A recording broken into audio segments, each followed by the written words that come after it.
Aya Sekine on the piano. Huh? Huh? I have short-term memory only, so I'm going to say it after every tune. That way I'll never forget again. Our very special guest sitting in, Travis Aukerman on the drums. Travis, where are you from? Toledo, Ohio. He's from Louisiana. Toledo, Ohio. Yeah, give it up for Toledo. Yeah. You probably know the Parker family down there, Gene and Ray, Prince and King, boy. Yep. Was Rusty still around when you were? No, I was too late, but I was around for Murphy just a little bit. All right, Murphy's, yes, man, those were some great hangs.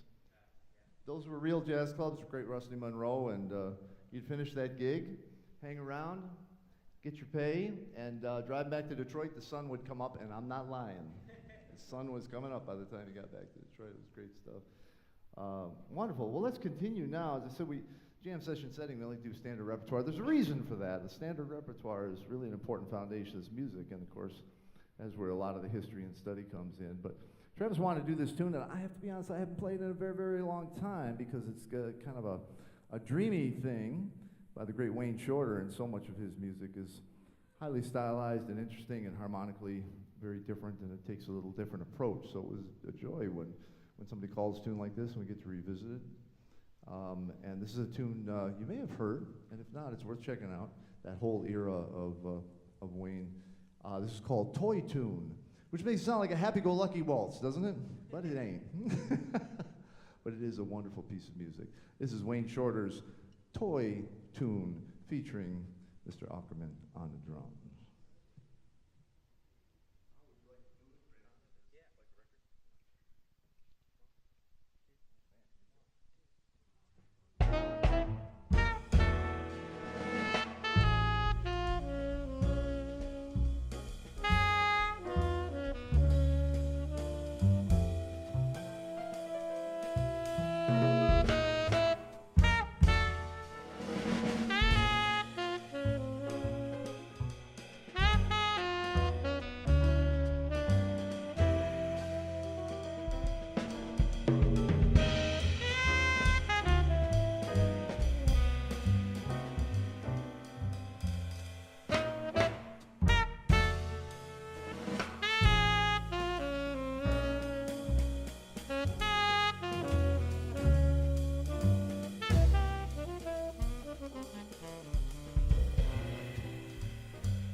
Aukerman.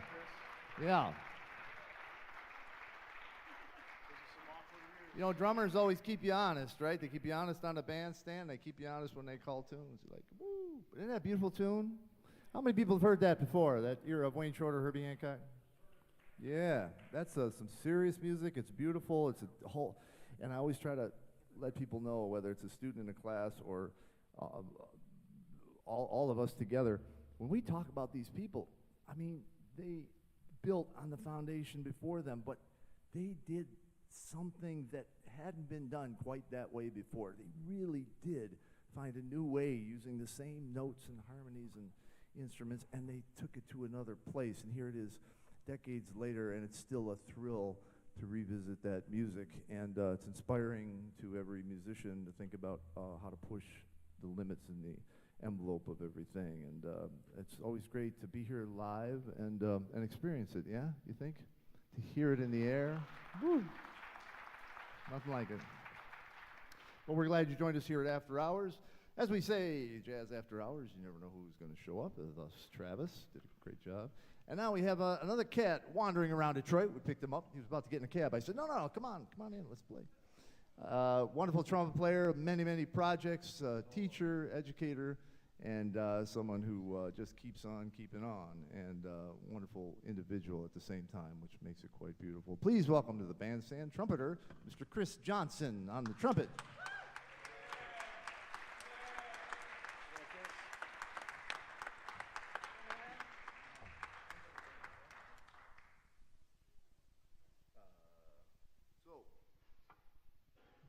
We're going to start with a trumpety tune. He's going to perform solo Flight of the Bumblebee for us. Ladies and gentlemen, Kris Johnson. On your mark. No, we're going to do a great jazz tune that Kris likes. This is called Joy Spring. Joy Spring.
Kris Johnson on the trumpet.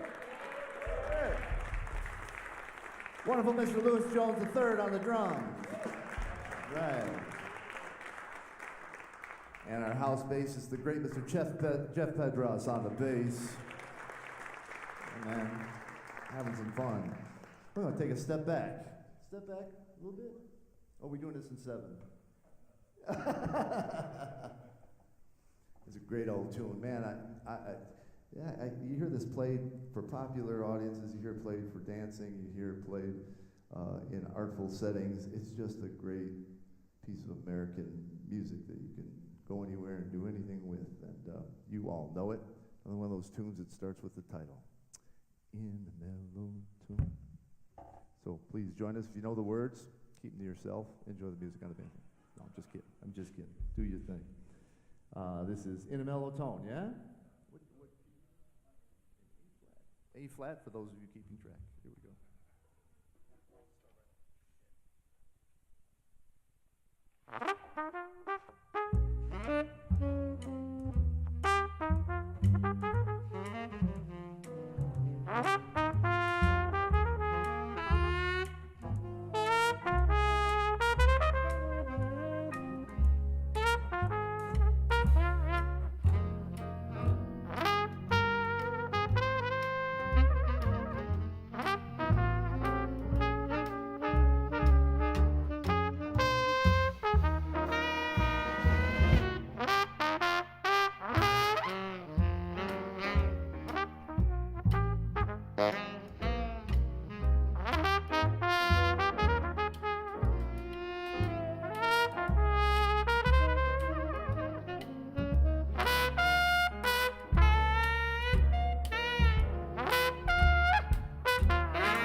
Johnson in a mellow tone.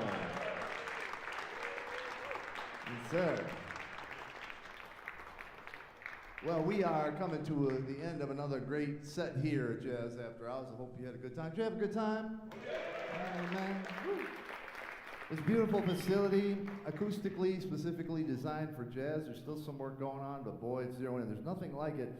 Very few in the world, but nothing like it in the region. This was designed and envisioned by Miss Valade as a way of elevating jazz to the level of the high art form that is, giving it the best piano, which was hand-selected from pianos by some of the great piano players, the drums, the sound system, the backline, the video, the stuff that you see online, state-of-the-art cameras and sound, and she really had a beautiful vision to leave this gift for all of us and all of our generations to follow, so that we can come to a place like this and listen and hear jazz as it was meant to be, the warmth, the connection that you would get in a club with a larger venue, which allows artists to do larger things and not have to do it at a hall that was designed for something else, or the back room of a hall, which sometimes is where the jazz room is. So we're so happy and so proud to be shepherds of her vision at this time. And I do want to say this very special thanks to our sound man who's keeping everything sounding good here and on the broadcast, Mr. Garrett Gaynor. Thank you, Mr. Gaynor. And Garrett, you're actually playing. You have a recital coming up, is that correct? Last week. It was last week, missed it by that much. Sorry, I'm sorry. I heard it was really great, man. And we also want to thank Digital Planet and Devin Mudd, who steps in from wherever they are in the world and gets all this stuff organized and put into broadcast. Give it up for Devin Mudd and his IT, Digital Planet. Lastly, we want to thank all of the wonderful team at the Detroit Jazz Festival Foundation. Many of them are here. If you haven't met them, please say hello. They work year-round, a lot of passion to make sure not only do we present real jazz throughout the year, and of course, the largest free jazz festival in the world, but to do it for free, which is a whole other business, my friends. So if you are so moved to put a few dollars in the bucket, please go to DetroitJazzFest.org and consider making a donation to the Jazz Festival to keep these programs, all of our educational things, our world interchanges globally intact. So we would appreciate it very much. Otherwise, enjoy the music as you can. Life goes by like that, baby. So you got to take it out of the air. Lastly, I do want to thank our very special guest, one of the donors to this program, the Next Gen Detroit program, which brings different generations together to play. Wonderful, Miss Carolyn Wanzo. Carolyn, thank you. Thank you, dear. Love you. So let's wrap it up with the blues, right? Everybody out here. Come on out, Travis. You and Lewis can swap out and, I don't know, maybe get two stools. I don't know how y'all do that.